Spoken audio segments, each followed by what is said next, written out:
एक समय की बात है। एक शांत गांव था जो एक विशाल रेगिस्तान के किनारे बसा हुआ था। उस गांव में सलमान नाम का एक दयालु लड़का रहता था। सलमान अपनी कोमल स्वभाव और जानवरों के प्रति प्रेम के लिए जाना जाता था। और एक गर्मी की दोपहर, जब सलमान गांव के किनारे टहल रहा था, उसने दूर कुछ अजीब देखा। एक भव्य ऊंट जो जोर से सांस ले रहा था, तपते रेगिस्तान की रेत पर चलने के लिए संघर्ष कर रहा था। उसके पैर थकान से कांप रहे थे और ऐसा लग रहा था जैसे उसने कई दिनों से न कुछ खाया हो, न पानी पिया हो। सलमान ने ऊंट की हालत देखकर चिंता महसूस की और तुरंत उसकी ओर दौड़ा। ऊंट ने सलमान की दयालुता को भांप लिया और जब सलमान उसके पास पहुंचा तो उसने कोई विरोध नहीं किया। धीरे धीरे सलमान ने ऊंट से कहा, चिंता मत करो दोस्त, मैं तुम्हारी देखभाल करूंगा। सलमान जानता था कि ऊंट शायद अपने काफिले से बिछड़ गया है। बिना कोई देरी किए उसने अपनी छोटी सी पानी की बोतल से ऊंट को पानी पिलाया।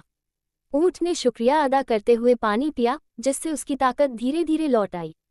जो ऊंट पहले खोया हुआ और संघर्ष कर रहा था, अब सलमान के हर जगह पीछे पीछे चलने लगा।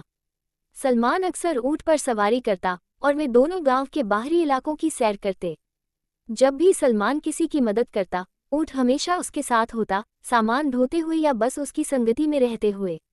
एक दिन कुछ यात्री गांव में आए जो अपने खोए हुए ऊंट को खोज रहे थे। जब उन्होंने सलमान को ऊंट के साथ देखा तो उन्होंने उसे पहचान लिया कि यह उनका ऊंट था। अपने प्यारे जानवर को स्वस्थ और सुरक्षित देखकर उन्होंने सलमान को उसकी इतनी अच्छी देखभाल करने के लिए एक बड़ा इनाम देने की पेशकश की। लेकिन सलमान, जो दिल से दयालु था, मुस्कुराते हुए बोला, मैंने यह इनाम के लिए नहीं किया, मैंने बस एक जरूरतमंद प्राणी की मदद करनी चाहिए। यात्रियों ने उसकी बातों से बहुत प्रभावित होकर उसे कुछ न कुछ स्वीकार करने के लिए जोर दिया।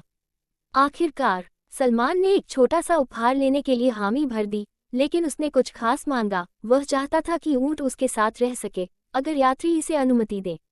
यात्री उसकी दयालुता से प्रभावित हुए और उन्होंने खुशी खुशी सलमान को ऊंट के साथ रहने की अनुमति दे दी।